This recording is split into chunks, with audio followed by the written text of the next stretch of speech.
Berwisata, berwisata.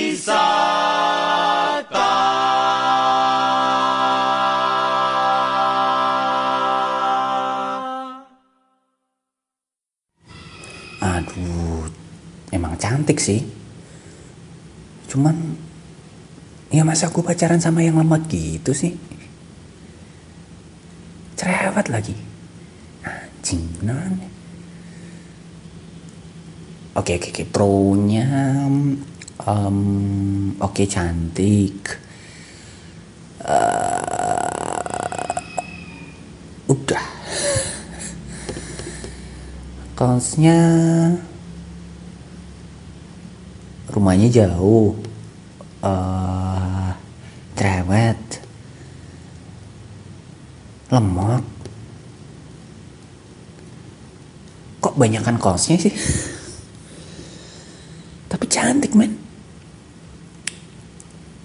Ya paling enggak kan gue bisa pamerin ke teman-teman gitu. Ya kalau cantiknya ya malu-maluin lah di bawah kondangan gitu. Ya apalagi gitu.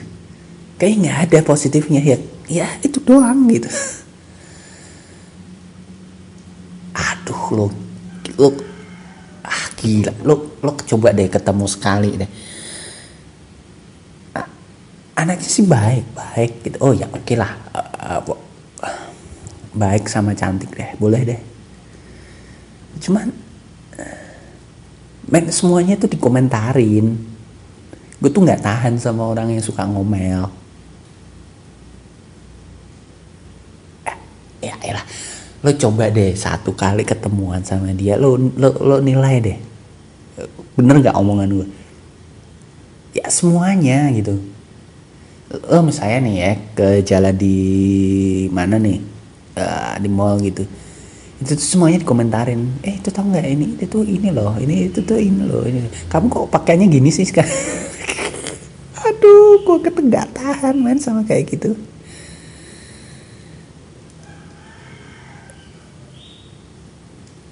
Ya masa aku jadian gitu ya.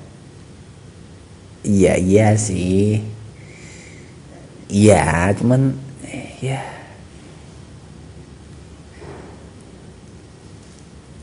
ya tapi oke.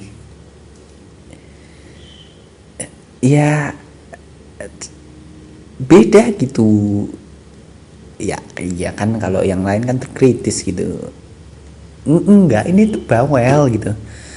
Terus semuanya dikomentarin dan nggak jelas apa. Ya masa semuanya dikomentarin sih. Gue tuh nggak tahan sama orang-orang kayak gitu.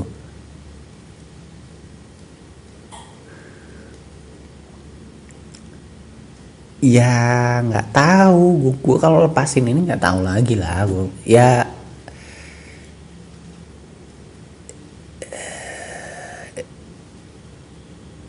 tapi masa gitu men. Masa gue harus ngajak? Ya elah lo. Mana rumahnya jauh lagi gue ngantar jemput gitu. Aduh capek men. Lo tahu gue kerja kadang lembur juga. Terus ya gue sampai kosan jam berapa?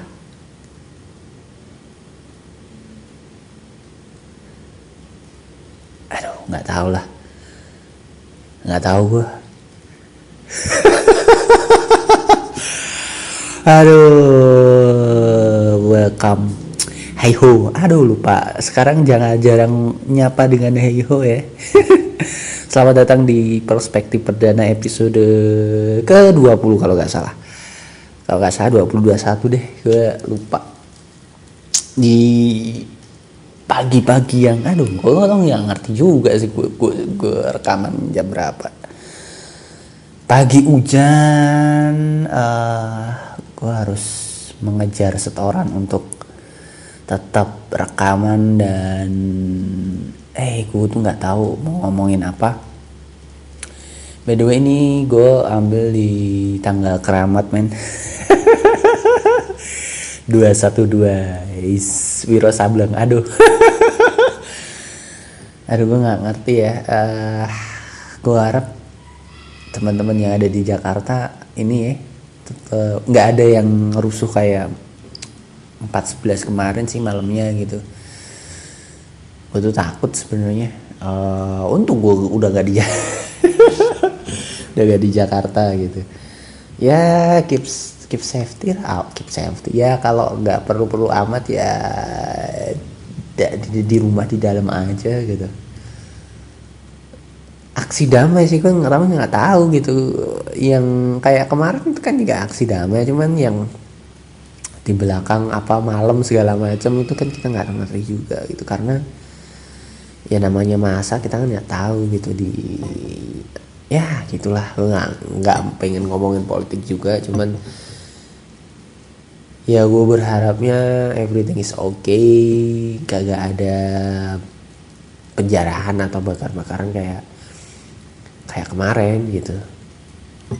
Tapi kayaknya sih aman sih.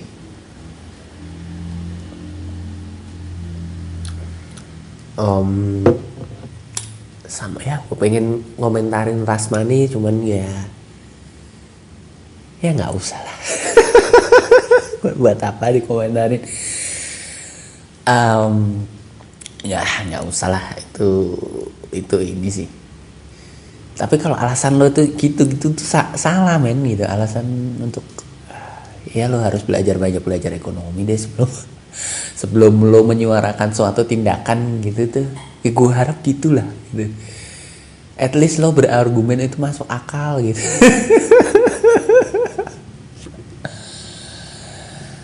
Aduh, nggak ngerti lah. Kita ngomongin yang enteng-enteng aja kayak tadi tuh, apa sih, memutuskan untuk jadian atau enggak berdasarkan ya cantik baik sih, cuman ya masa gue pacaran tuh sama yang lemot gitu. Aduh, itu pengalaman pribadi banget sih itu anjing. Gue tuh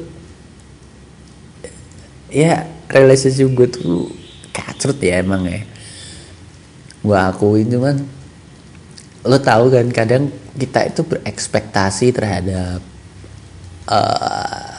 lawan jenis kita, gebetan segala macem lah.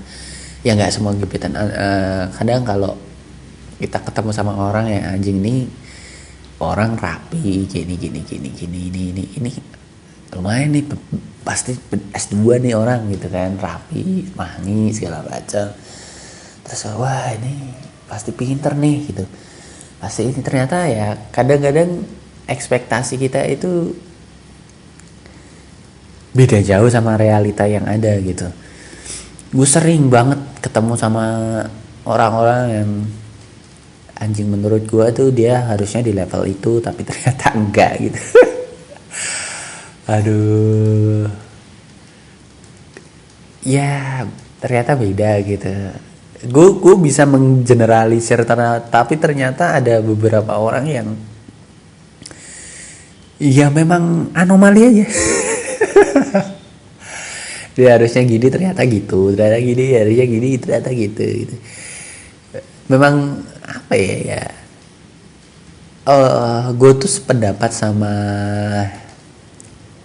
bukunya si Malcolm G. Aduh, namanya apa ya, Outlier kalau nggak salah ya judulnya, itu yang bahas itu. Jadi dia itu menggeneralisasikan beberapa hal, termasuk kayaknya udah ngomong kayak gini deh kayaknya, tapi ya coba deh. Misalnya kayak kenapa orang-orang Asia Tenggara, nggak sih, orang-orang timur lah, orang-orang timur itu kuat di matematik, sains itu kuat sekali dibandingkan orang barat. Dia bahas itu secara culture, dan benar. Kemudian ada juga yang case-nya apa ya, pesawat kalau nggak salah.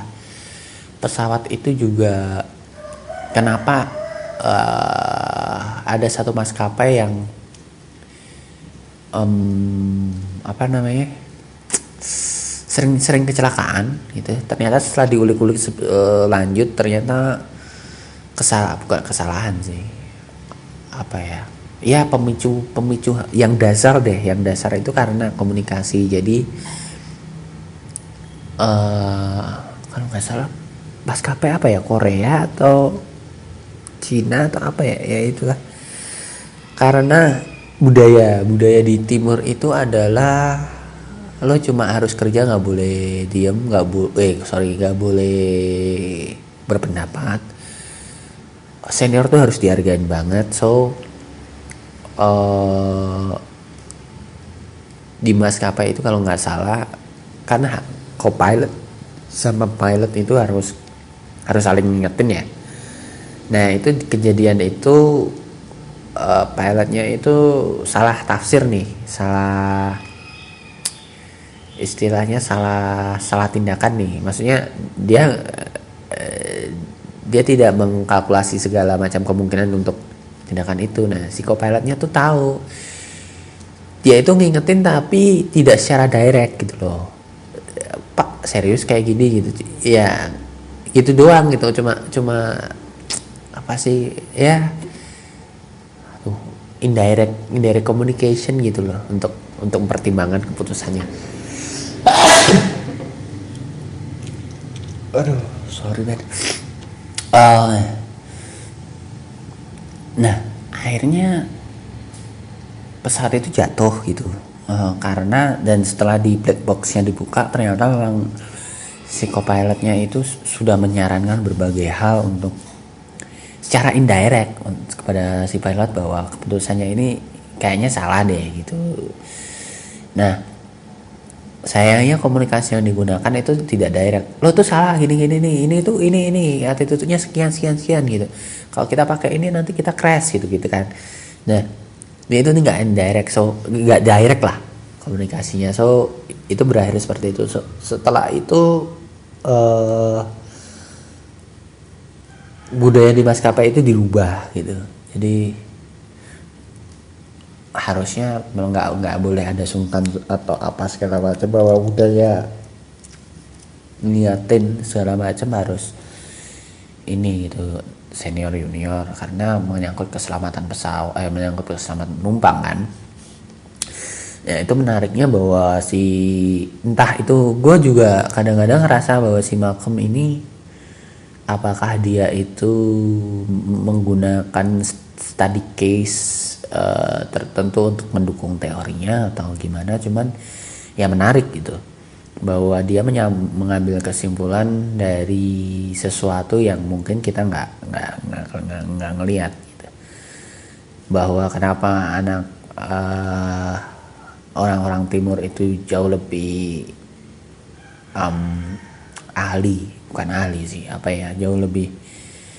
jauh lebih kuat di matematika dan fisika, karena mereka terbiasa di culture yang kerja keras. Jadi mereka culture-nya adalah agraris, bangun pagi, bantu orang tua. Ini secara dulu ya, secara adat gitu, bantu orang tua di sawah segala macam. Dan pekerjaan itu ada pekerjaan yang you have to work hard, segala macam, mengeluh, tapi lo harus tetap ngerjain itu. Sedangkan itu similar sama matematika dan fisika, bahwa orang-orang yang sangat kompeten di situ adalah orang-orang yang lo nggak butuh ide cemerlang di situ. Beda dengan desain atau beda dengan seni dan sebagainya. Matematika dan fisika itu adalah kebiasaan untuk mencoba dan terus menemukan work hard lah istilahnya. Ini rumus ini nggak bisa nih, tapi pakai apa ya yang bisa. Dia harus cari referensi lain, dia harus tetap ngerjain apa segala macam. Nah itu yang bikin secara keilmuan orang-orang timur itu jauh lebih oke ketimbang orang barat. Ya itu gitu. Nah balik lagi ke tadi, gue tuh selalu kadang orangnya menyimpulkan itu secara generalisir gitu. Dan gue tuh kadang sebel sama orang-orang yang, bukan sebel sih, cuma ya kok gini gitu, kadang-kadang gitu sih. Ya memang nggak semuanya sesuai dengan ekspektasi ya, cuma menurut gue dia itu levelnya di sini, tetapi kenapa dia sampainya di sini gitu. Kayak ya gue pikir orang-orang umur 25 setelah kerja gitu dia cukup mature enough untuk menata keuangannya sendiri, untuk mature enough untuk apa ya, lo mau ngapain tuh tahu gitu. Ya kalau misalnya budget nggak cukup ya nabung kayak atau apa kayak atau gimana gitu. Atau yang ya simpel-simpel lah, umur 25 harusnya battle sama orang tua tuh udah sedikit mereda sih harusnya ya. Cuman ya balik lagi ternyata pandangan gue itu beda gitu ketika gue ngobrol apa segala macem. Ya elah ini kok masalahnya masih masalah abigi, terus cintanya juga masih menye-menye gitu. Gue tuh gak ngerti gitu sama orang-orang ini, masih posesif apa segala macem gitu ya. What's wrong gitu. Kadang gue mikir kayak gitu, tapi ya balik lagi sih, gue sering menemukan anomali itu. Gue kayaknya juga udah cerita bahwa enlarge your view itu bagus gitu. Lo mungkin didukung dengan background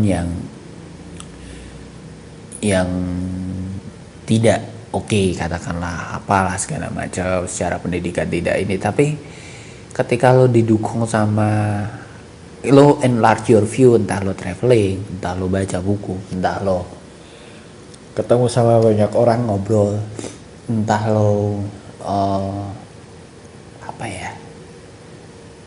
ya macam-macam lah. Berkegiatan banyak temen gitu, berkegiatan bakso segala macem banyak temen gitu, itu enlarge juga gitu, mempengaruhi pola pikir dan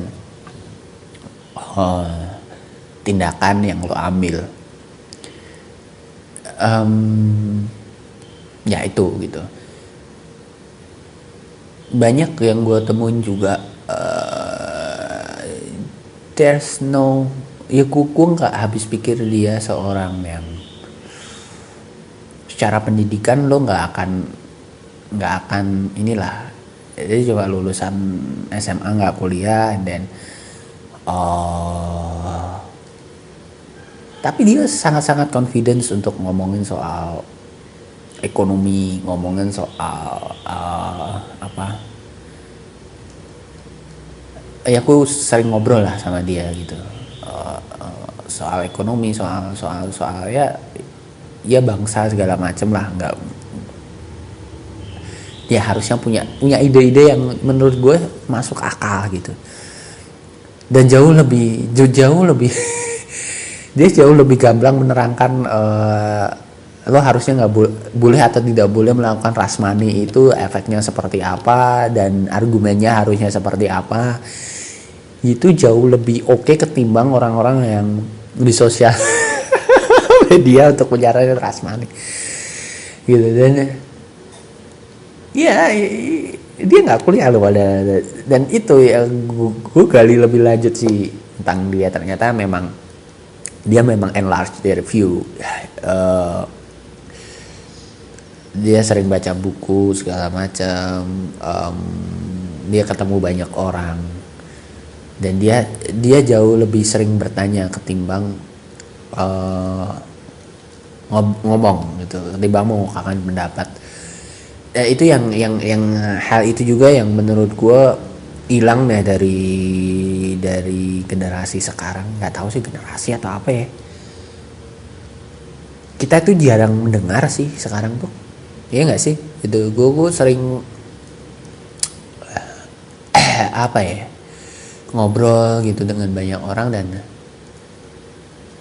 gue tuh orangnya kan kalau misalnya ketemu gue tuh senengnya dengerin cerita ya, storytellingnya dia tuh apa gitu, macam-macam. Gue gak harus yang sophisticated apa advanced technology atau apalah pakai bahasa yang planet-planet gitu, enggak gitu. Gue pengen tahu kesehariannya dia ngapain, terus lo ngapain sih sekarang gitu, apa aplikasi apa yang sering lo pakai, or ini sekarang tempat makan baru apa, or lo gimana nih, pacaran gimana atau apa, lo pengen apa, ada masalah apa gitu. Gue tuh pengen ngerti tentang cerita karena gue suka sekali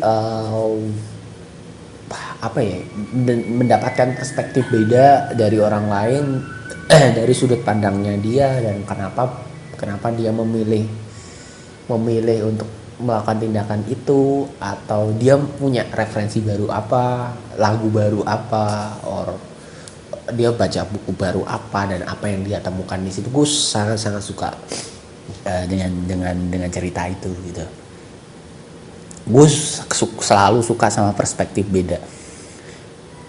Either dia itu beda sama gue, maksudnya perspektifnya beda, gue nggak masalah, asalkan dia tuh menceritakan, oh gini menurut gue gini karena gini itu tuh gue respect gitu sama orang-orang gitu, dibandingkan orang-orang yang lo tahu kan, yang dia itu debat kusir gitu, yang gue tuh pengennya gini, kenapa ya gini aja gitu ya, yang dia nggak ada argumen itu, nggak ada cerita di balik itu kenapa seperti itu gitu tuh. Gue ya nggak apa-apa sih, cuma gue agak yang ini orang yang menurut gue kurang menarik.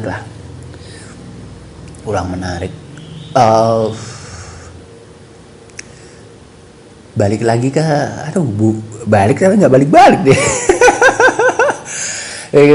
Tadi gue tuh sering nemuin gebetannya gitu-gitu yang gue anggap ya dia harusnya di level inilah, tapi ternyata enggak. Sering banget gue menemukan orang-orang umur 25 tahun yang memang tidak bisa digeneralisir sekali lagi, cuman gue pikir dia itu sudah di level itu, bahwa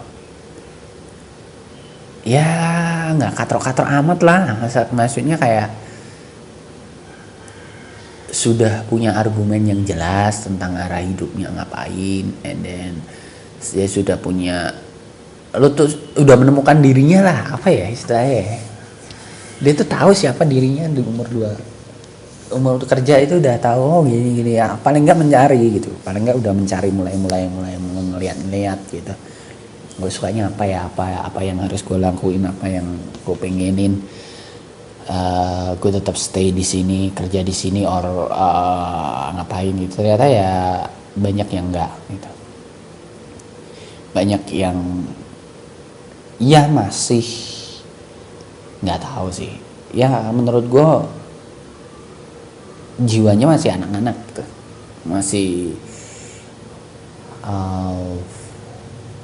mempertimbangkan sih, masih mencari verifikasi dari orang lain, masih ya nggak pede lah sama dirinya sendiri, terus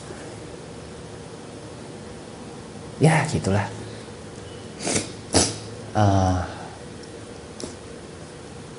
Sampai mana ya tadi ya, itu enlarge your view gitu. Kayaknya gue sering lah bahas ini, enlarge view segala macam. Temen gue yang gue ceritain itu secara background pendidikan memang tidak tidak mendukung, yang membuat dia menjadi seorang yang menurut gua jauh lebih baik ketimbang secara intelektual ketimbang orang-orang satu, adalah dia sering kumpul banyak orang dan mendengar gitu. Balik lagi, mendengar adalah suatu kemampuan yang sekarang tuh nakal banget, karena semua orang tuh berisik, semua orang tuh pengen berpendapat gitu. Ya kalau ibaratnya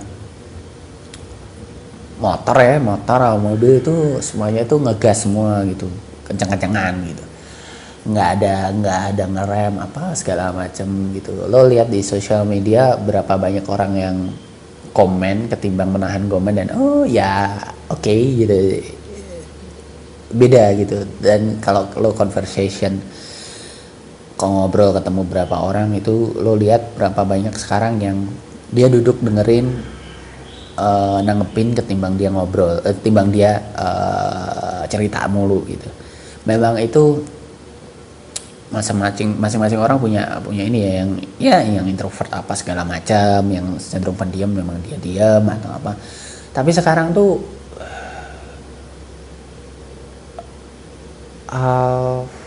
kayak ya gue trennya itu tren yang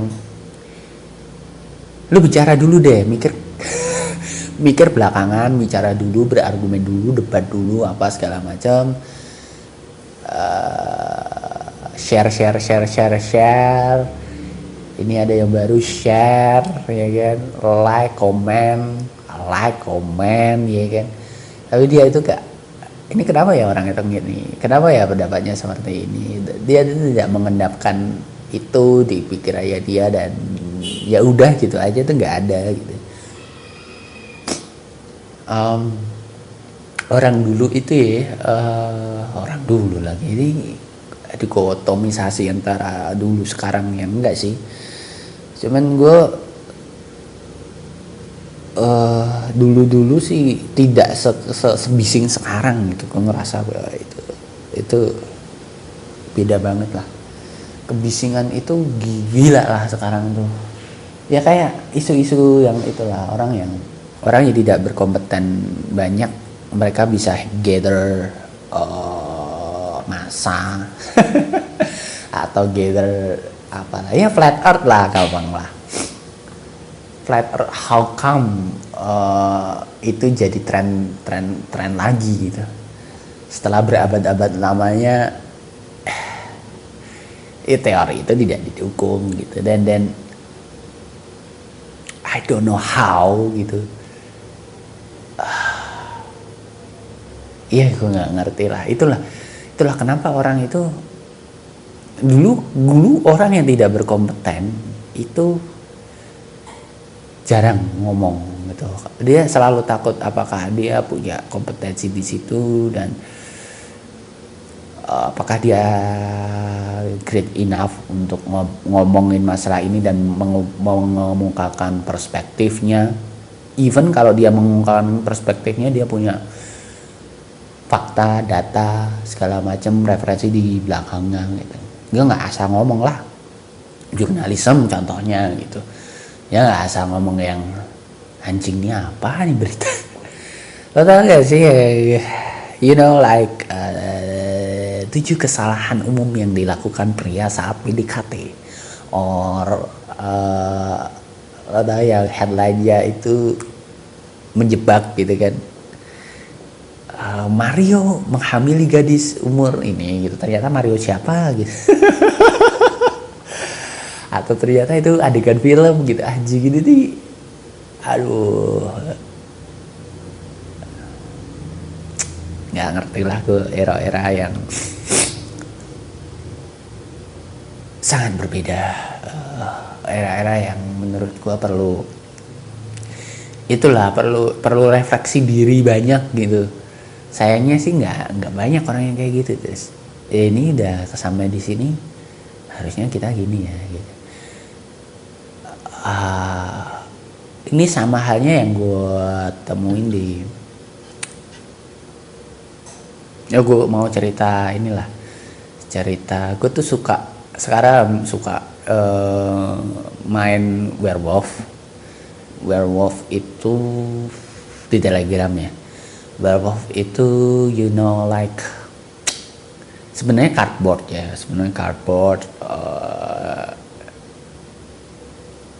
tapi dia dibawa ke aplikasi Telegram, which is yang lebih oke menurut gue dibandingkan dengan cardboard, karena kalau Telegram lo bisa main di banyak, bukan main di banyak sih,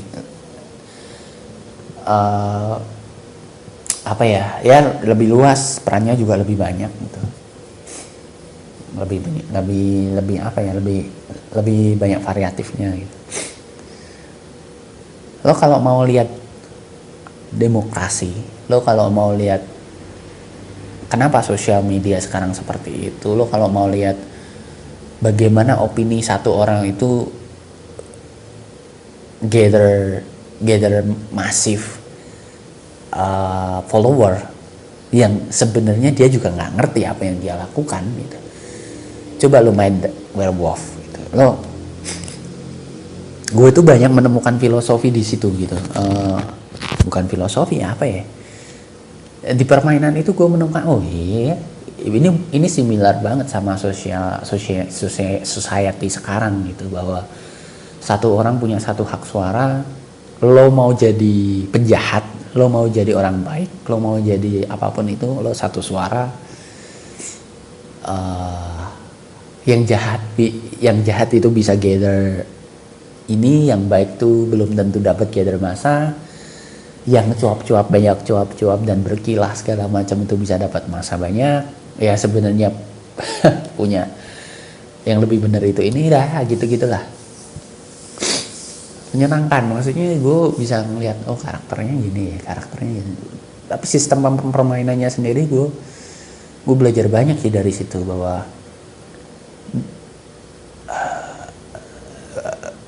ya itu yang terjadi gitu. Ini related juga sama video yang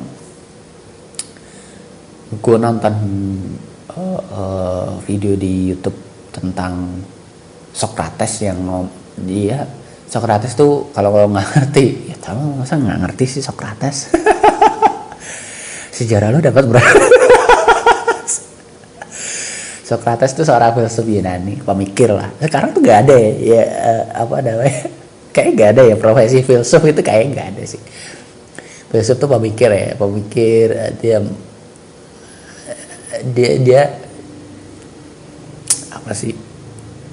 Ya mastermind lah, bukan mastermind, apa ya? Ya dia dulu itu filsuf ya, yang nulis buku, yang mengungkapkan pendapat, yang mengendapkan pemikiran, yang mencari jalan keluar baru gitu, filsuf. Socrates termasuk salah satunya. Dia ngomongin bahwa sistem demokrasi itu punya flawless, bahwa kalau satu orang satu suara, dia menganggapnya kayak kapal sih. Lo satu sistem tuh kayak kapal gitu. Kalau satu orang satu suara itu, yang ternyata di kapal tuh lebih banyak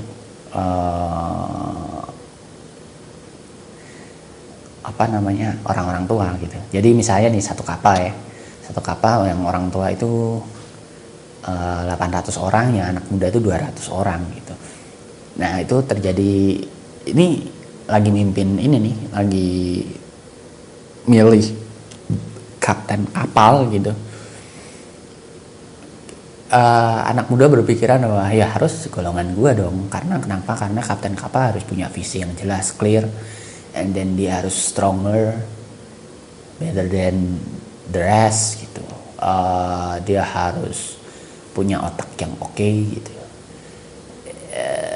Tetapi karena kalah jumlah ya, karena 800 dengan 200, akhirnya pemimpin kapalnya itu dari golongan tua gitu, katakanlah seperti itulah, yang tidak memiliki syarat untuk jadi seorang kapten kapal, karena itu tadi based on suara ya, satu orang satu suara. Dan dia ngomong bahwa seorang intelektual, seorang yang punya kompetensi lebih, harusnya dia punya suara lebih gede ketimbang the rest gitu. Seorang yang berkompeten harusnya punya ini. Tapi kan kalau demokrasi nggak gitu ya. Demokrasi satu orang tetap satu suara, sejajar lah gitu. Ya itu flawlessnya demokrasi gitu. Tapi itu menarik, pemikiran Socrates. Anti apa ya, kayak semacam ya kita kan sekarang mendukung ya demokrasi apa segala macam, terus ya gue tuh seneng gitu ada seimbang gitu. Kita nggak ngegas melulu gitu, nggak ngomong melulu, tapi ya coba dengerin. Aduh anjing 34 menit. Gue bacot lama juga. Itu aja lah. Gue nggak ngerti nih, ngomong ngalir aja. Ya gitu lo. Ya nggak usah disimpul-simpulin lah. Emang skripsi simbol-simbolin gitu ya. Lo nyimpulin sendiri apa segala macam. Ya semoga bermanfaat. By the way, yang gue omongin juga belum tentu benar, so keep thinking, keep learning. Lo kalau mau email terbicara@perdana@gmail.com, nanya segala macam, ya gitu. Semoga bisa gue upload secepatnya. Gitu aja. Ciao.